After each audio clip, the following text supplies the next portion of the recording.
¿Cuánto de lo que sabemos lo sabemos por traducciones?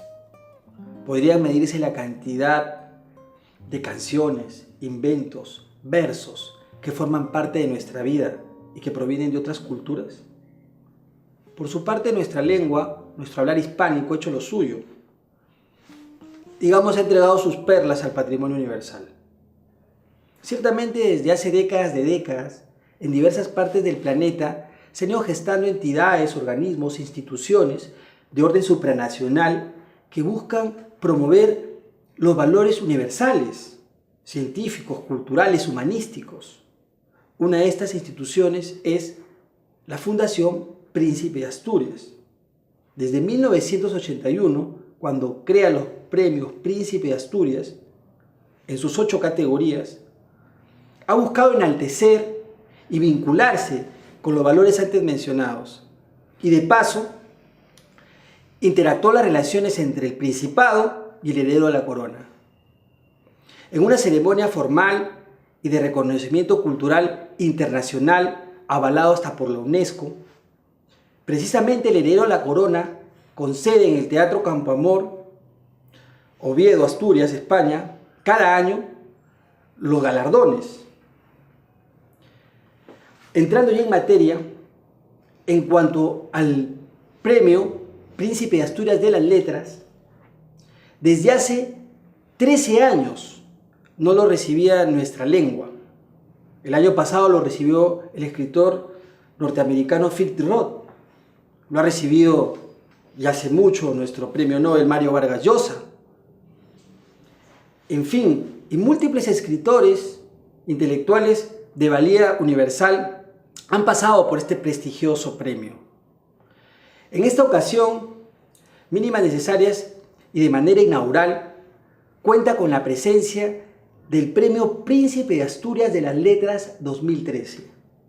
En un acta publicada, el acta del jurado publicada hace casi 3 meses, se ha hecho público que el galardonado futuro será Antonio Muñoz Molina, con quien en breve estaré conversando. El premio que le han dado es más que nada una demostración de universalidad. Es tomar en cuenta la civilización y dejar de lado las culturas. Sin embargo, hoy se ve un regreso aplastante en la desconfianza de la razón, lo folclórico, lo telúrico, de pronto atrae más que esa perspectiva civilizatoria. ¿Qué cree usted o qué motivos ve usted que han generado este pesimismo, esta sociedad de ahora tan desconfiante en la razón? Bueno, es que es mucho más atractivo que la razón es lo que promete la razón casi nunca casi nunca es arrebatador, ¿no? La razón promete sobre todo incertidumbre, promete soluciones temporales o limitadas, mientras que el pensamiento mágico promete el remedio absoluto, ¿no? El pensamiento mágico promete la pertenencia total a una comunidad, ¿no? Y eso, claro, es mucho más tentador, es mucho más, puede provocar más entusiasmo, ¿no? Si uno dice que el ser humano, que el ser humano es limitado en sus capacidades y que necesita, que las cosas hay que hacerlas despacio, que todo depende en parte de la responsabilidad de uno, ese es un mensaje amargo, ¿no? Un poco amargo. Igual que si dices que el ser humano habita un rincón mínimo en la esquina de una galaxia, ¿no? Ahora, si tú le dices al ser humano que es el rey de la naturaleza y que está en el centro del mundo, es mucho más halagador, ¿no? Y que las estrellas, que mirando las estrellas se puede ver su destino, eso es mucho más seductor, ¿no? Sí, pues, don Antonio, esto me trae a colación el término progreso, que es muy, digamos, propagandeado por la tecnología y la ciencia, pero sin embargo el progreso no es equitativo. ¿Qué podría usted opinar sobre esto?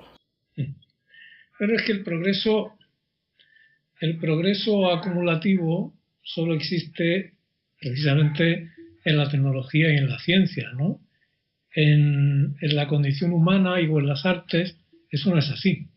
Es decir, que en tecnología, una vez que se ha inventado el motor de explosión, pongamos por caso, o que se ha inventado el telescopio, no hay manera de desinventarlos, ¿no? Pero en la convivencia humana, una vez que por ejemplo, se ha inventado la democracia o se ha establecido la democracia, se puede volver perfectamente a la dictadura, ¿no? Entonces, claro, son cosas cuando políticamente, cuando se quiere pasar a la política esa noción del progreso sin retorno, eso lleva a disparates gigantescos, ¿no? Lleva a creer, lleva a esas ideas o bien de la época comunista de que la humanidad iba en dirección a un mundo perfecto, o bien esas ideas de Bush y de los neoliberales americanos de principios del siglo, que la democracia se podía imponer en el mundo a fuerza de bombas, ¿no? Eso es muy... Hay un escritor extraordinario que me gusta mucho, que se llama John Gray, que escribe mucho sobre esas cosas, ¿no? Sobre cómo la idea del progreso puede llevar a cosas terribles. Eso no quiere decir que yo no crea que hay cosas en las que se progresa y bastante, es decir, es extraordinario que pueda haber, no sé, vacunas, ¿no? O que pueda haber una serie de cosas que hacen que el dolor o la enfermedad sean hasta cierto punto mucho más llevaderos ahora que hace no tanto tiempo, ¿no? Pero de ahí a creer que el camino de la humanidad es un progreso en una dirección o en otra, eso es ridículo. Don Antonio, hablando de la democracia, ¿cuál cree usted que sea la razón de que haya tantos profesionales especializados y a la vez incompetentes en asuntos públicos? Eso es muy bueno, ¿no? Bueno, lo hemos visto, ¿no? Es decir, estamos rodeados de expertos, ¿no? Cuando yo terminé el año pasado, terminé un libro que salió este año sobre la situación en España, ¿no? En Europa, ¿no? Entonces, para escribir el libro estuve leyendo muchos periódicos de 2005, 2006, principio de 2007, ¿no? Y usted tenía que ver las profecías de los expertos, ¿no? Las profecías sobre el crecimiento, las profecías sobre el desarrollo económico, era disparatado, pero yo recuerdo que todos nosotros tendemos a confiar en los expertos. En el fondo es nuestra tendencia a confiar en el brujo, ¿no? Es decir, yo recuerdo, y lo digo, es decir, no estoy hablando de otras personas, hablo de mí mismo, ¿no? Yo recuerdo en 2005, me parece, cuando yo dirigía el Cervantes de Nueva York, invité al director del Fondo Monetario Internacional, que entonces era un español, Rodrigo Rato, a dar una conferencia, ¿no? Era una conferencia en la que todo lo que dijo, todas las predicciones que hizo eran equivocadas. Pero lo decía con tanta seriedad, con aquel traje oscuro, con unas gafas que se ponía así en la punta de la nariz, ¿no? Para mirar papeles claro que decía, esto es impresionante, este hombre sabe muchísimo.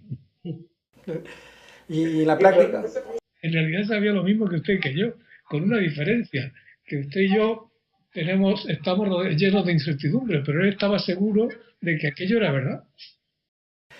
España atraviesa una crisis económica terrible. La burla inmobiliaria que hacía pensar si vivía entre, digamos, utilidades y rentas, de pronto se esfumó. Pero acá hay un detalle, hubo una corruptela que iba desde el cajero de un banco, por decirlo así, hasta el funcionario de alto cargo. ¿Hasta qué sentido hay una corrupción de conciencias, una corrupción de costumbres, o estas locuciones no tienen sentido? Bueno, en España hay que tener en cuenta una cosa, en España ha habido zonas de corrupción y zonas sin corrupción. ¿Sabe? Es decir, eso está muy estudiado en España. El tipo de corrupción que no hay es la corrupción eso que llaman en México la mordida, ¿no? Es decir, que tú necesitas, por ejemplo, pagarle a un policía para y el policía te quita la multa, o necesitas pagar a un funcionario para que te haga un trámite. Ese tipo de corrupción no está bastante erradicado. Ahora bien, la corrupción política o la corrupción económica han sido enormes y yo creo que continúan siéndolo, ¿no? Bien, es verdad que al mismo tiempo que había eso, y lo digo para no perder la perspectiva, al mismo tiempo en España había zonas de la vida pública que han funcionado extraordinariamente y han estado bastante libres de eso, ¿no? Y le pongo, por ejemplo, a la policía o la policía que ha derrotado al terrorismo, ¿no? La policía española que derrotó al terrorismo, y eso ya se ha olvidado, ¿no? O la profesionalidad del personal sanitario en la sanidad pública, todo eso, ¿no? Es decir, hay zonas en la vida española que siguen siendo muy saludables y lo han sido todo este tiempo, que no se han aprovechado para nada del dinero fácil y que precisamente ahora son los más castigados por las medidas de esto que llaman austeridad, porque a los bancos que robaron y que se quedaron con el dinero de la gente les hemos dado ya como 60.000 millones de euros, y a los profesores, a los médicos, a las enfermeras y a los policías les reducen el sueldo cada poco tiempo, ¿no? Entonces, nada como ser un ladrón a gran escala para recibir la mejor ayuda pública, ¿no? Su último ensayo, Todo lo que era sólido, publicado por Six Barral a principios de año, aparte de ser una denuncia, aparte de ser una advertencia, es una autocrítica. En ese sentido, ¿qué diferencia hay del Antonio Muñoz Molina antes de la crisis y el Antonio Muñoz Molina después de la crisis?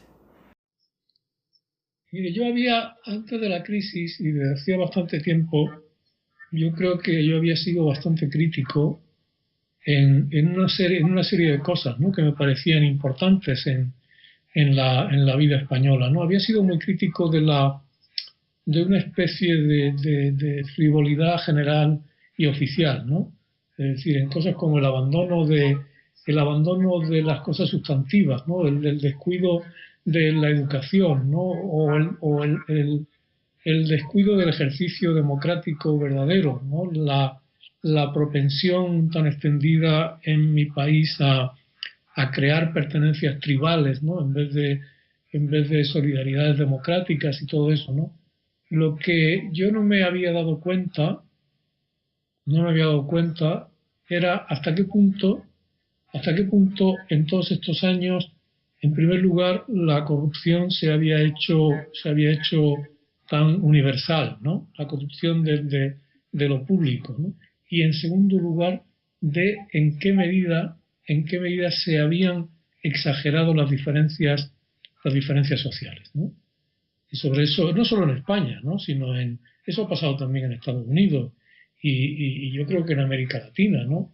Es decir, en los años 70 parece ser que más o menos la proporción entre el sueldo de un ejecutivo de una empresa y la del trabajador medio era de 30-1, ¿no?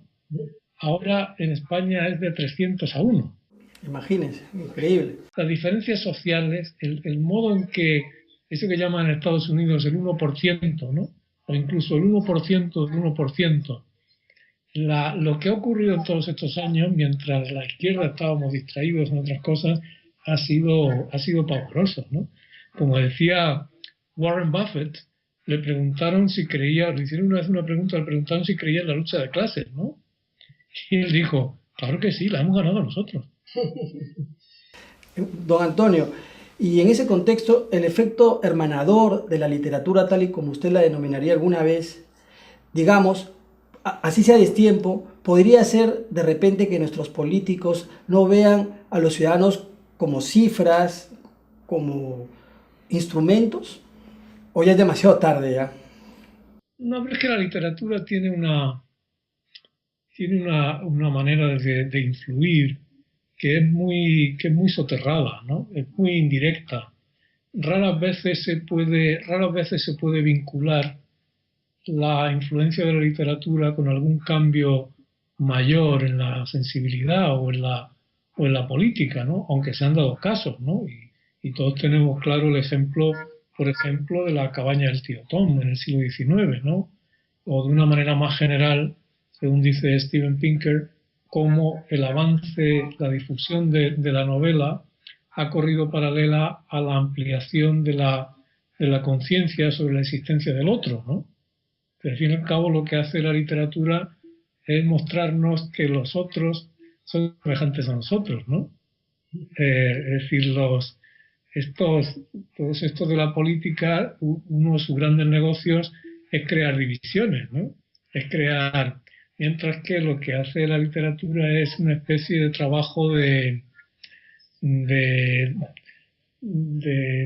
colar, de traspasar fronteras, ¿no? Una especie de contrabando, ¿no? Pues usted crea una frontera política o ideológica y la literatura hace el contrabando de acarrear ciertos valores a través de esa frontera y a pesar de ellas, ¿no?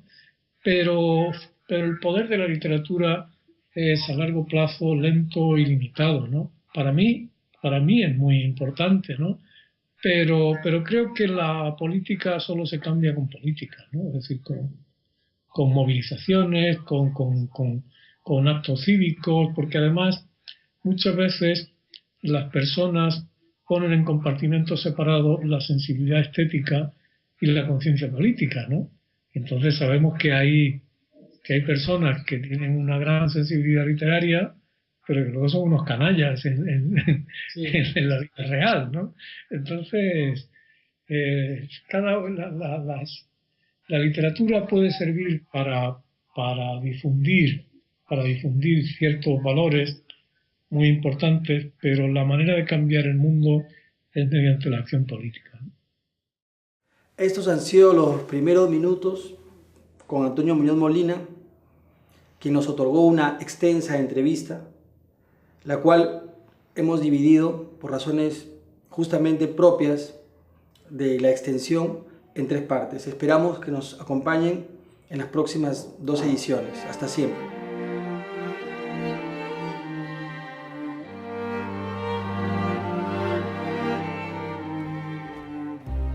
I was born to love no one to love me. Only the wind in the long green grass, the frost in a broken